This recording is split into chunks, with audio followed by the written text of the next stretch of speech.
Every club. Every day. The Global Sports Podcast Network.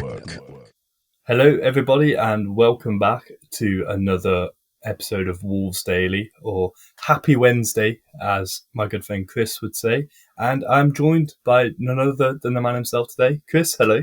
Hello. Yeah, you've stolen my usual intro line, so now I'm sat here going, "Oh, what do I say?"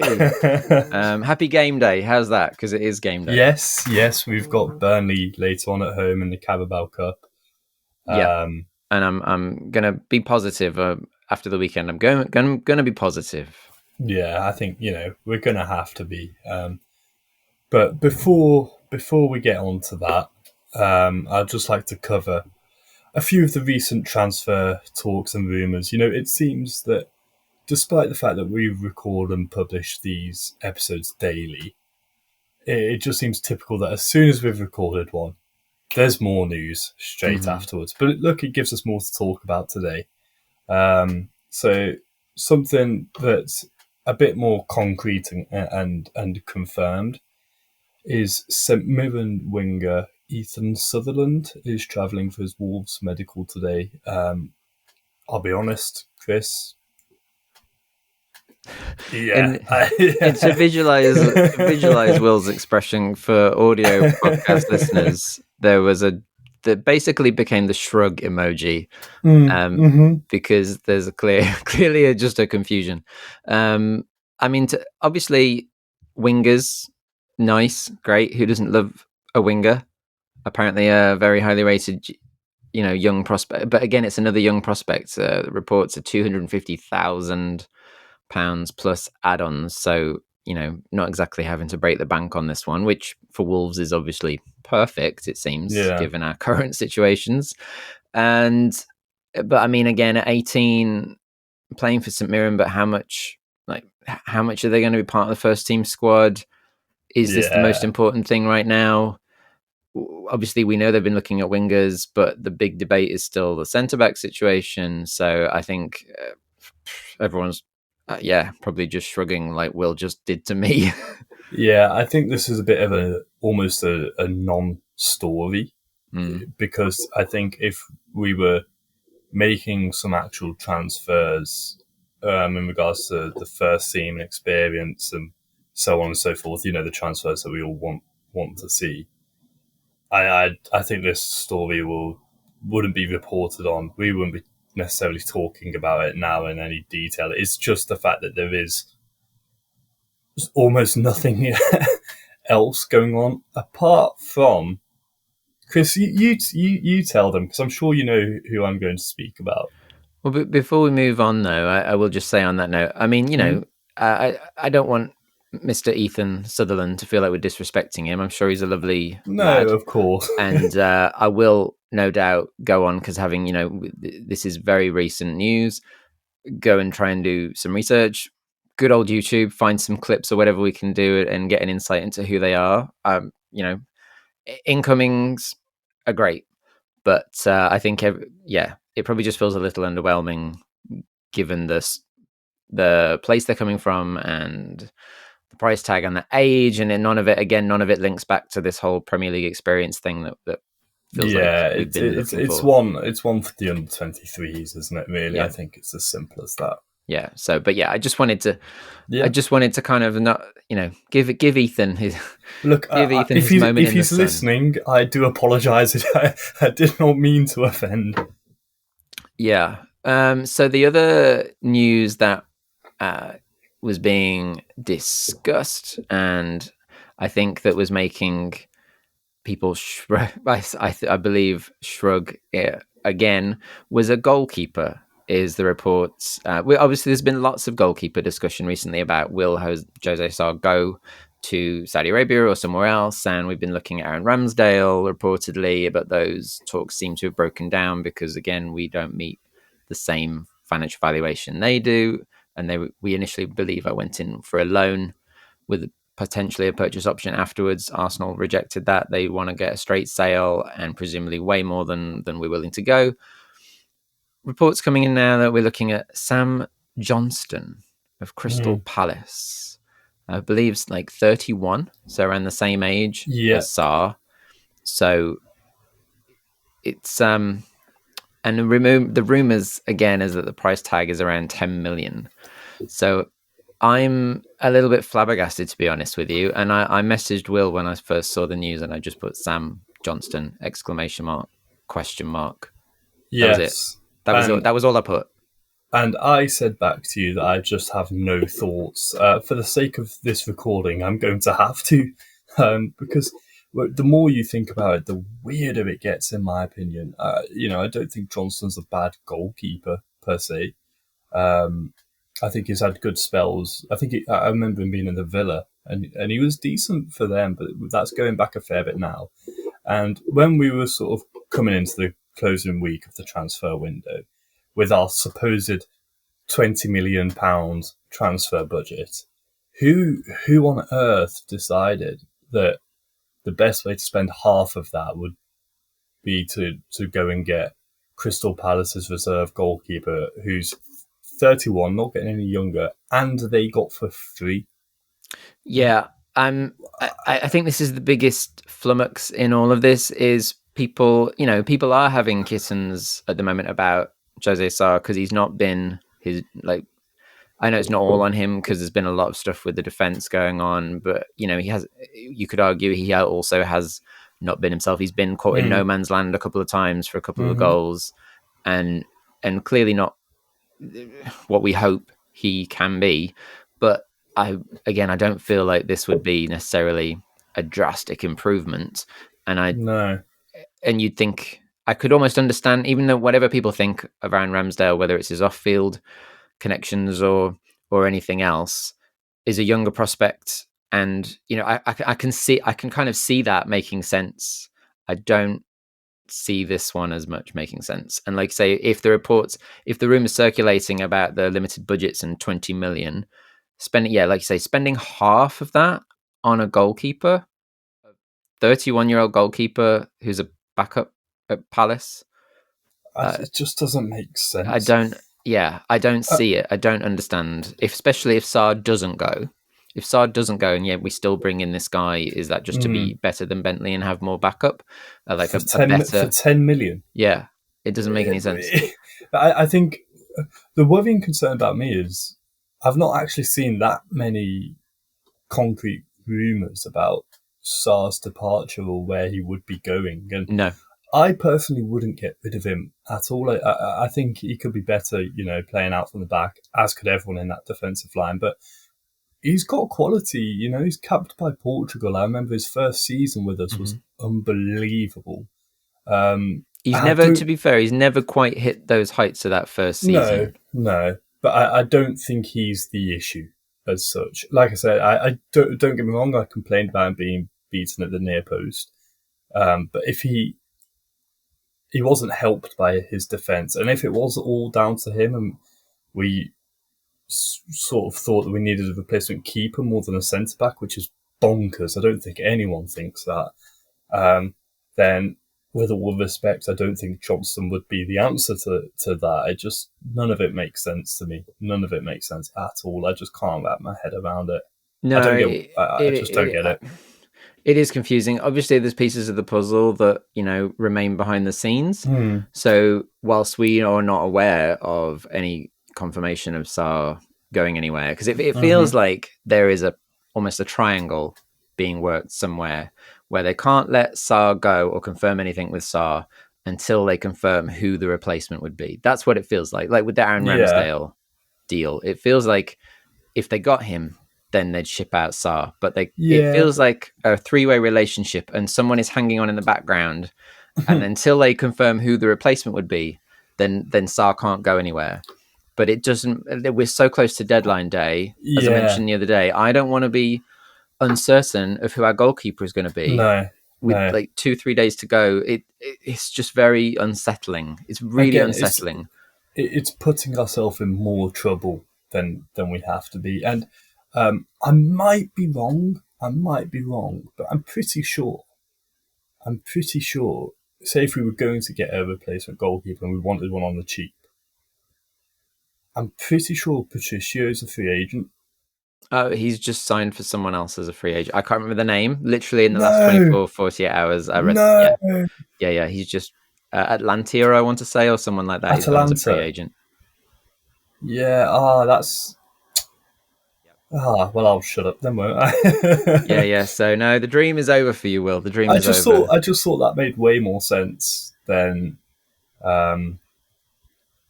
Johnston does. But I think unfortunately for us, that's all of our transfer stories, which leads me nicely on to asking the listeners: do you have a story that the world needs to hear? Have you struggled with reaching new audiences who are engaged with your story? It might be time for you to start a podcast.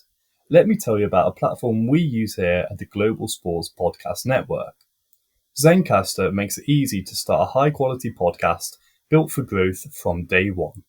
With 4K video recording from your phone and AI editing that automatically removes ums, ahs, you knows, and 22 other speech patterns, Zencaster makes it super easy to start a podcast that sounds great. Ready to tell your story? Check out the link in the show description to learn more about Zencaster. Now, Chris. Yes. Moved on from transfers. We moved on. We won't confuse ourselves trying to figure out what's going on in their minds. No, I mean, if anything, I feel like deadline day is going to be intriguing. Let's put it that way. Yeah. I think that's a kind way of putting it. We'll either, all of our concerns will either be eased, or we'll come back with even more to complain about. Yep. I'm going to put. I won't say what the odds are on that one. Yes. Anyway, proceed. Yes. Well, with it being a Wednesday, we like to do a Wildcard Wednesday episode, don't we, here at the GSPN? We do.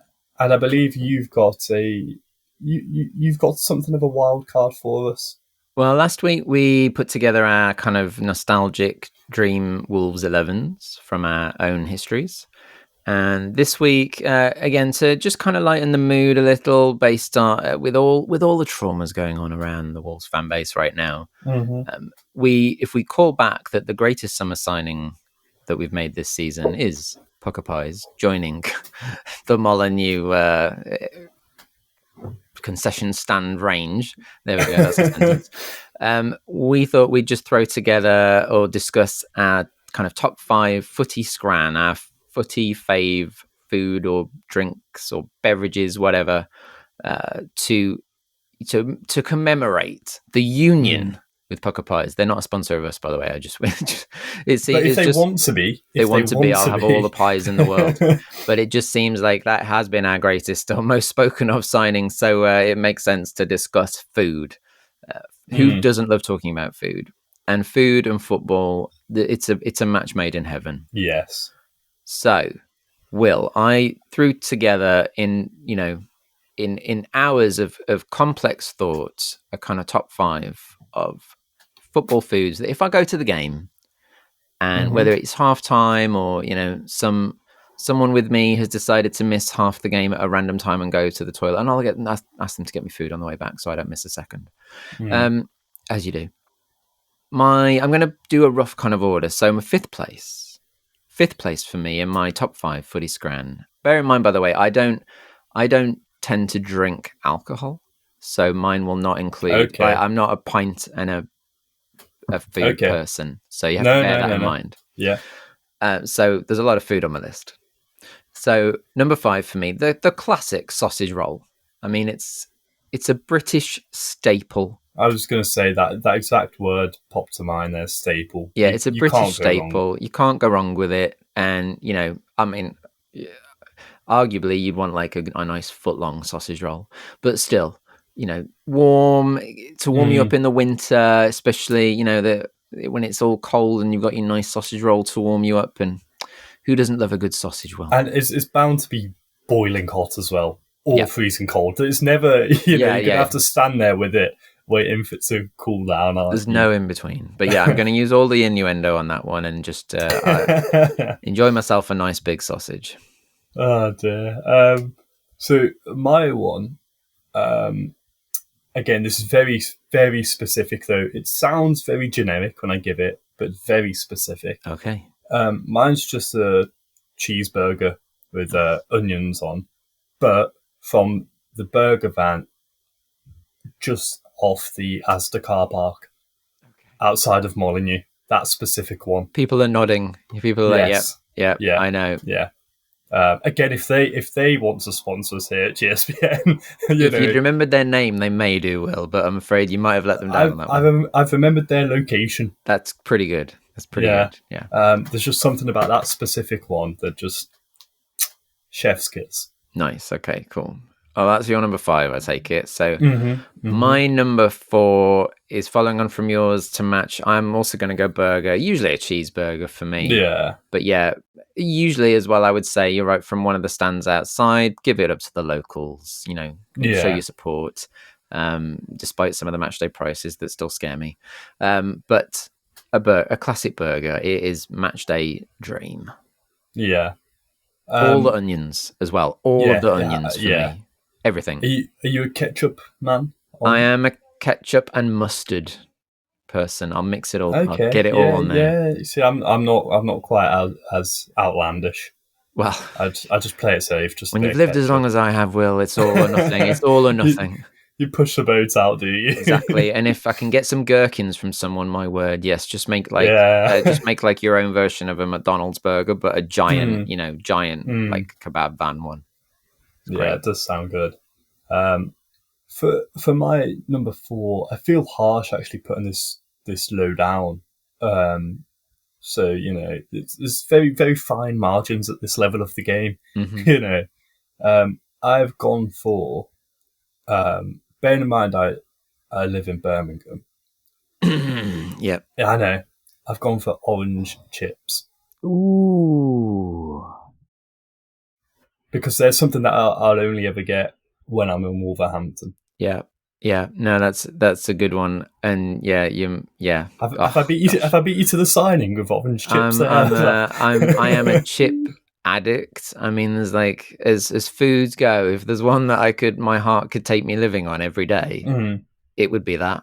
Because I'm not sure how long a person would live on them for. No, but if I could, oh my gosh, we all know that that is beautiful. All right, I'm coming in hot at number 3 with a Balti pie, specifically the Balti pie, not just any pie. Yeah, it's got to be the Balti pie. I mean, it's Will's clapping for a reason. We all know it. Yeah. So yeah, and undeniably, again, it's just like very, I don't know. It just feels right. That's all I can say. It just feels right. See, I've gone along a similar route. I actually left out Balti pie from my equation because it was something I assumed you would have, and if it wasn't going to get a mention, I would have given it a whole feature on its own. But I've gone for the steak and ale. Ooh, yeah. Just good tipple. You can't go wrong. Yep. No, that's good. Very much a Mr. Consistent. So yeah, we've both got pies at 3. Then is that right? Is that 3? Is it 3 or 4? That was my 3. Yeah. So the bronze medal to pies in general, but the Balti pie, special mention from me, Balti pie. Yeah. My number 2, Will, is chips, because you've had. I mean, I should specify as well. Like, I was thinking in the stands when I spoke about it, but tray. But yeah, just because that's the most accessible. But yeah, if I have the option to get from outside locally, then orange chips all the way. Yeah. I'm sorry if I've beat you to it there with them. But yeah, any chips. Basically, just give me chips. Yes, I think that's fair enough.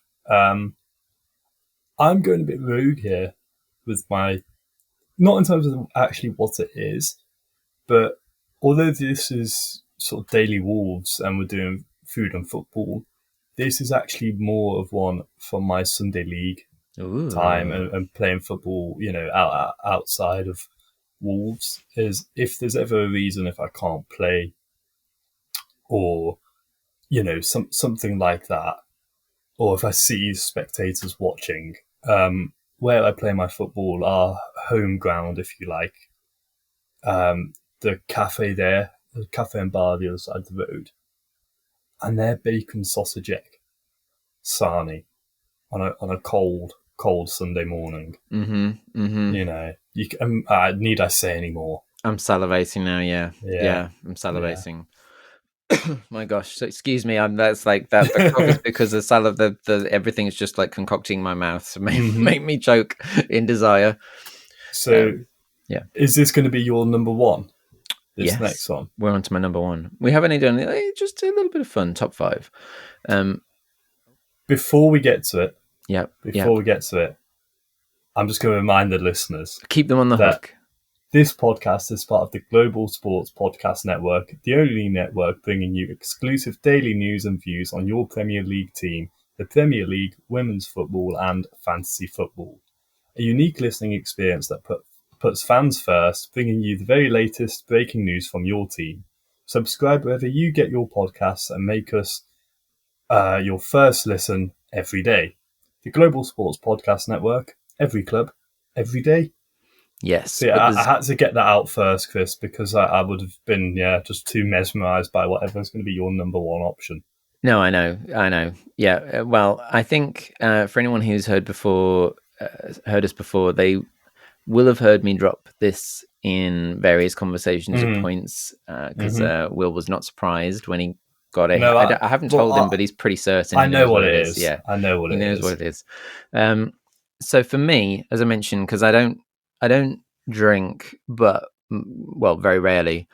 But also, I feel like the football season, right? We start in the joys of the summer in August, but it's very much a kind of autumn winter thing, and the amount of times we stand there in the freezing cold, huddled, and I feel the cold. Will I'm a cold.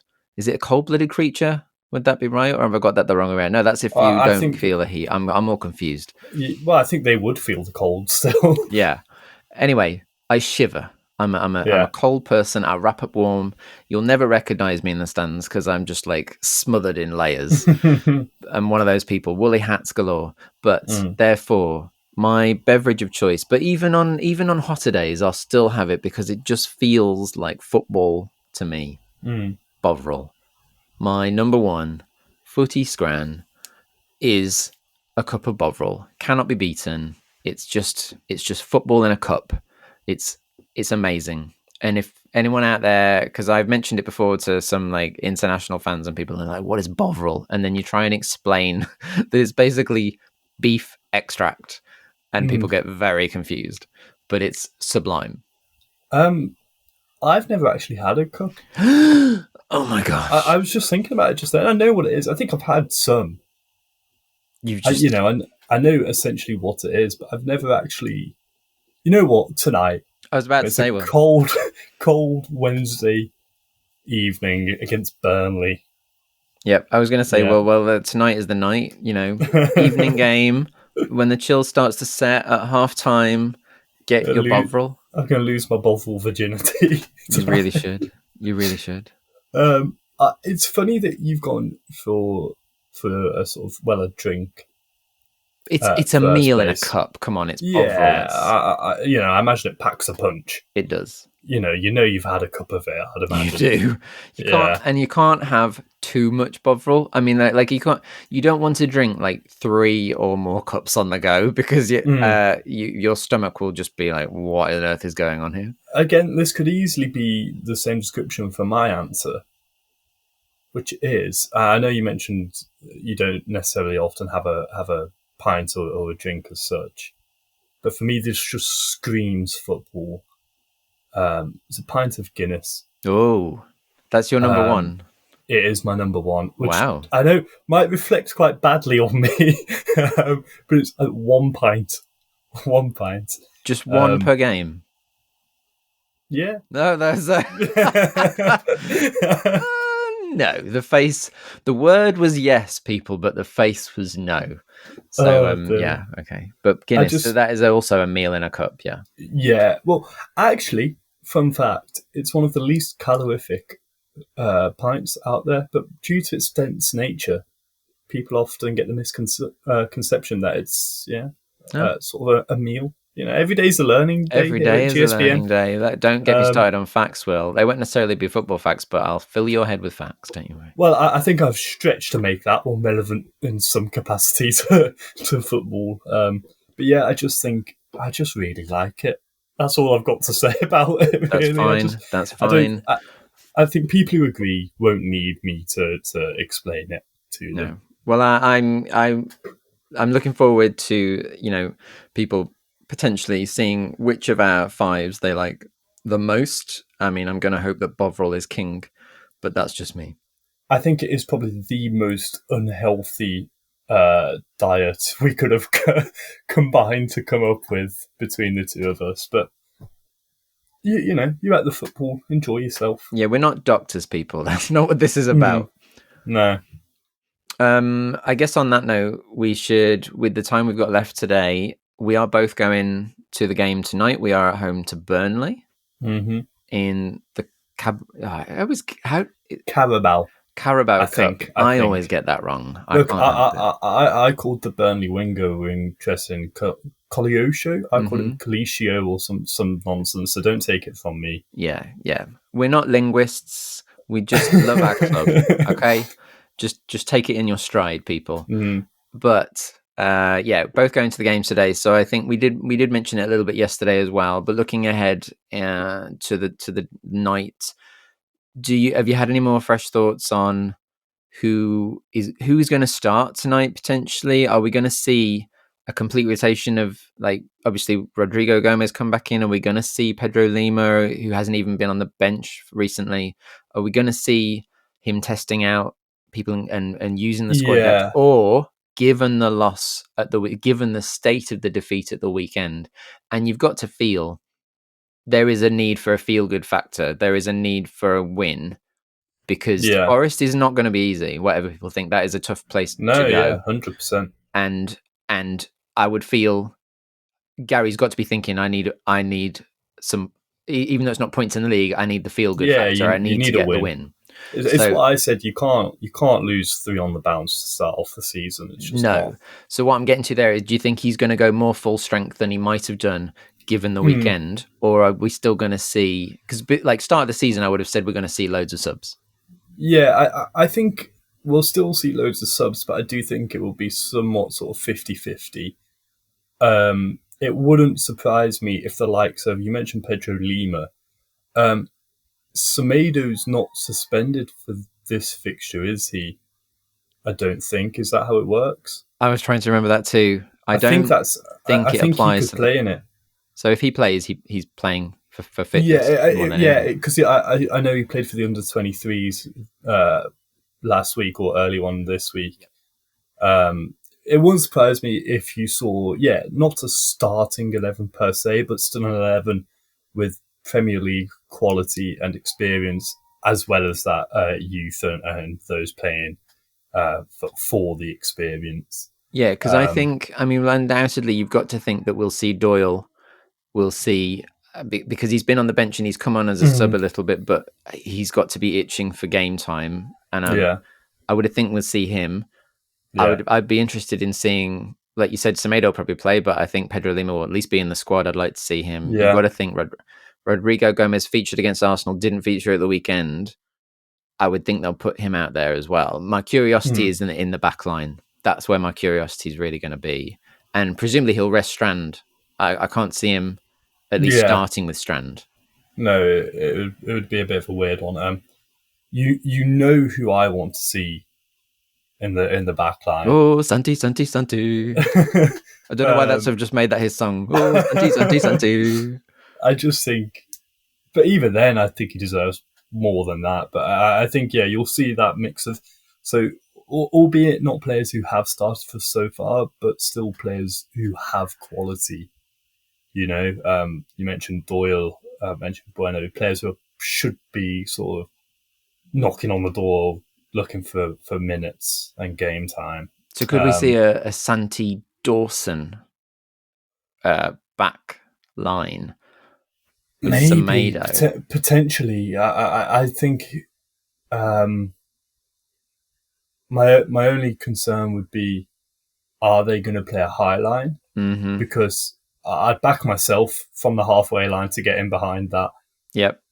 Because neither of them have got speed really, so I don't see that as being. I was just being devil's advocate there. Like these people need game time, so is he going to find a way to put them, shoehorn them in almost together, or is he just going to kind of or are we going to try and, or maybe it's a good opportunity for Totti and Mosquera, as much as you also don't want to exhaust your starters. They perhaps need some maturity and some more practice, like in building that connection and securing a clean sheet. The one thing I can see happening is your theory of playing Doherty at left back, because they'll want that experience. I can picture, unless it's either that or Totti, I can't see Aït-Nouri playing. No. So it's either him or Totti there, isn't it? So either way, it'll be interesting to see. But I'm assuming that we're leaving out Lamina and Gomez, or at least one of them, giving them a rest. Or I reckon at the very least we'll see Pedro Lima on the bench this time if he doesn't start in some capacity. Right. Because I think it's an opportunity for him to get some game time, but maybe as a sub. Chris, I said Lamina. Oh, sorry. I thought you said Pedro Lima. That's my bad, people. I am partially deaf. I was just saying, I think we'll see, if not both of Lamina and Gomez, one of them rested. Yeah, definitely in turn. So, because like I said, I think you'll see Doyle in one of their spots, and then maybe the other one will get swapped out for Traore, because obviously Boubacar Traore's back. Yeah, exactly. So Doyle and Traore, that is a decent partnership. This is it. Yeah, so it's going to be those sort of players with good quality, certainly enough to get us through to the next round, but equally enough to give people a rest and take that opportunity to sort of have something of a reset. And hopefully pick up a win. I think he'll rest Strand Larsen, or at least have him on the bench in case things go catastrophically wrong. Therefore, I think potentially, having had such a mare at the weekend, and maybe because he might even get left out of Saturday's starting 11, maybe see Hwang play in place of Strand Larsen as the number 9, because as he was doing last season. I could see that, and then so I'm picturing maybe Hwang up front, Rodrigo Gomez on the left, and then maybe Sarabia on the right, as we saw in a lot of pre-season. And then midfield, you're looking at, I reckon, maybe Boubacar and Doyle. And then the number 10 role, it could be. We could see Bellegarde again, but the three midfield could be Doyle, Traore, and then, like, say, either Lamina or Gomez. Maybe. And then but their back line is the one that is that's going to be the key. My key focus. I'm really curious. Yeah, well, we'll find out tonight, of course. But until then, I can't wait. We'll have to wait and see and recap on it tomorrow. But that's all from us this episode. Chris, any final words before we depart? No, I could have kept. I can keep talking for ages, but we have lives to live and things to do. So we'll go to the game and we'll find out more. Yes. Okay. Right. Thank you, everybody, for listening, and we'll be back again tomorrow. Bye-bye. Every club, every day. The Global Sports Podcast Network.